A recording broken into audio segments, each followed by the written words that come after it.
Primero, el objetivo de estas recorridas por el interior del país, ministro. Sí, sin duda que para nosotros hoy promover el empleo y particularmente en los sectores más vulnerables, los que tienen mayores dificultades de acceso al empleo, es una prioridad, yo diría, si no es la número uno, ahí anda.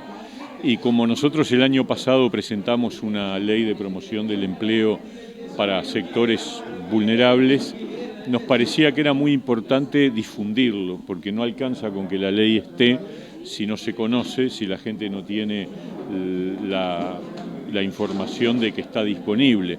Entonces estamos haciendo estas jornadas en distintas localidades del departamento de Canelones. A partir de septiembre vamos a empezar también a recorrer otros departamentos del interior del país, en donde lo que hacemos es informar de qué se trata. Es una ley que fue aprobada por unanimidad en el Parlamento, todos los partidos la acompañaron, y que lo que busca es que jóvenes que tienen una tasa de desempleo que es el triple de la tasa de desempleo general de la población uruguaya, mayores de 45 años, que no es porque ahí en ese sector de población haya una tasa de desempleo mayor, pero todos sabemos que si una persona con más de 45 pierde su trabajo, pasa a estar desocupado, tiene enormes dificultades para conseguir reengancharse en el trabajo. Entonces, por eso también lo seleccionamos. Y personas con discapacidad. En Uruguay tenemos dos leyes que establecen cupos, una para el sector público, otra para el sector privado, cupos de personas con discapacidad, y estamos muy lejos de cubrir ese cupo. Por lo tanto, está claro que también allí tenemos un problema. Y en todos los casos, si se trata de trabajadoras mujeres, el subsidio es mayor. ¿Por qué? Porque también hay una diferencia entre las tasas de desempleo y las tasas de ocupación entre hombres y mujeres. Es menor que antes, pero sigue habiendo una diferencia. ¿Por qué puede ser atractivo para los contratantes? Bueno, el empleador que se pliega a cualquiera de estas propuestas va a recibir un subsidio durante un año que se descuenta de sus obligaciones con el Banco de Previsión Social. Es decir, de todos los aportes que tiene que pagar por sus contratos laborales, se descuenta un monto que varía según el programa, que tiene que plantearse antes de darle el alta. Después de darle el alta ya no tiene acceso, o sea que tiene que comunicarse con el Ministerio de Trabajo, proponer el nombre de la persona que va a contratar. En un plazo muy corto, en 5 días hábiles, se determina si es elegible el trabajador para ese subsidio, y a partir de allí el empleador va a recibir automáticamente de parte del Banco de Previsión Social un descuento de sus obligaciones tributarias con el Banco de Previsión Social. El descuento no es lineal, sino de acuerdo a determinadas características. Sí, depende del programa.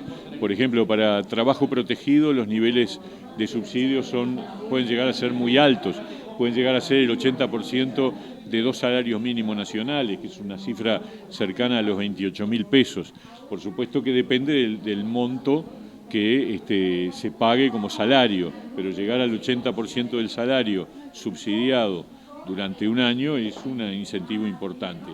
En el modelo más normal es un monto del orden de 8.000 pesos por mes durante un año, y en el caso de contratar un joven en la modalidad de primera experiencia laboral, si el empleador mantiene el vínculo laboral con ese joven, puede estar exonerado del aporte patronal hasta que ese joven cumpla 25 años.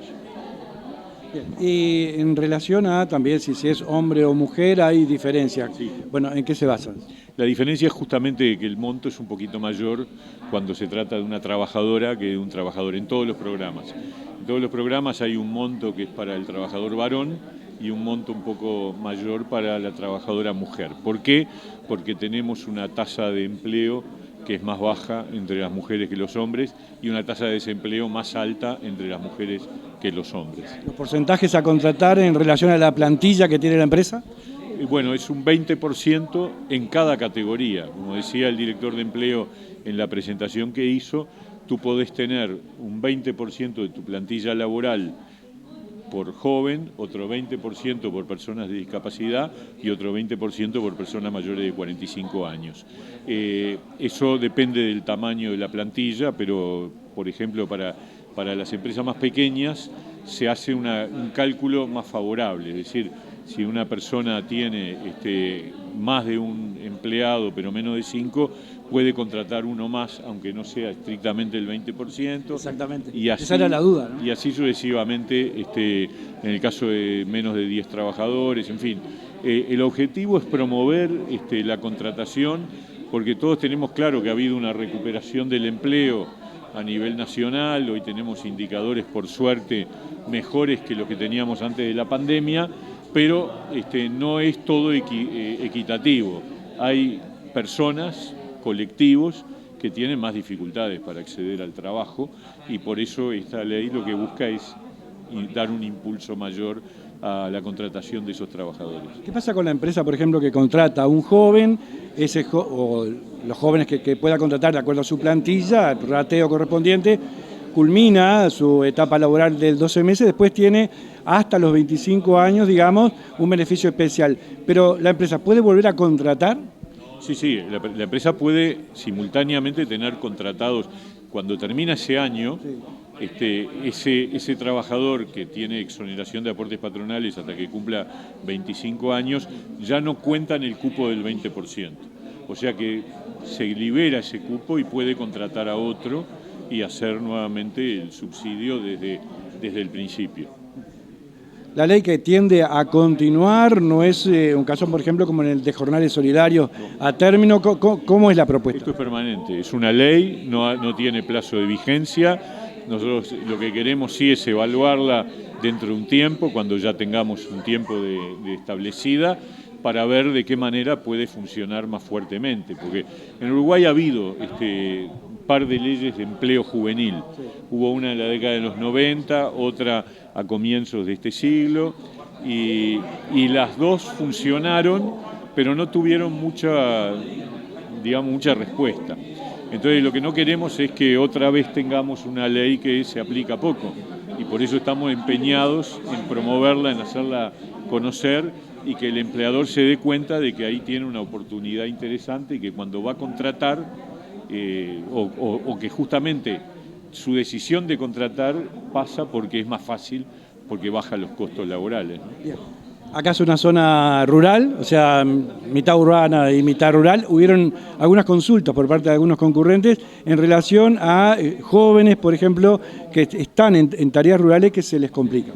Sí, hay un tema que es que entre 15 y 18 años, obviamente que para ingresar al mercado laboral tiene que tener una autorización especial del INAU para cada caso concreto. Y en el INAU nos decían los asistentes a esta reunión que el INAU tiene como criterio que para los trabajos rurales no se da autorización entre 15 y 18 años. Y se nos señalaba que había distintas tareas en el sector rural y que algunas podían no ser de riesgo, que es el criterio que usa el INAU para determinar si se autoriza o no. Bueno, es un tema que nos llevamos para conversar con la gente del INAU, porque es verdad que el tiempo transcurre, que se incorporan nuevas tecnologías, que se mejoran los mecanismos laborales, y puede haber tareas en el sector rural de menor riesgo que las que existían antes, y bueno, vamos a analizarlo. También se aportaba, por ejemplo, del área del Banco de Seguros del Estado, agentes del Banco de Seguros del Estado de la zona que están bajando las primas en ese sentido, ¿no? Sí, ese podría ser otro indicador de que las condiciones de riesgo en algunos trabajos rurales hayan disminuido, porque las primas de los seguros están vinculadas con los riesgos que realmente existen por parte de quien contrata, que es el Banco de Seguros, porque el Banco de Seguros tiene el monopolio en materia de seguro de accidente laboral, ¿no? ¿Qué pasaba con la construcción o qué pasa con la construcción? La construcción está fuera de este sistema porque tiene un régimen de seguridad social muy específico, con niveles de aportes muy distintos. Hay un aporte unificado de la construcción, entonces no calza en el modelo general, y por eso no se incluyen dentro de los trabajadores que son objeto de este beneficio. ¿Cuánto tiempo hace que se está aplicando esta ley? Va a ser un año. ¿Cuáles son los resultados? En octubre. Todavía no queremos hacer un análisis porque queremos que se cumpla un año entero. De alguna manera ya el dato está por encima del promedio de los años anteriores de de los otros instrumentos, pero no son comparables, porque los instrumentos anteriores eran de trabajo juvenil, de empleo juvenil. Acá tenemos empleo juvenil y tenemos también otras categorías laborales. Nuestro objetivo es que haya un incremento continuo de contrataciones y que se convierta en un instrumento idóneo para ayudar a la equidad en el acceso al empleo.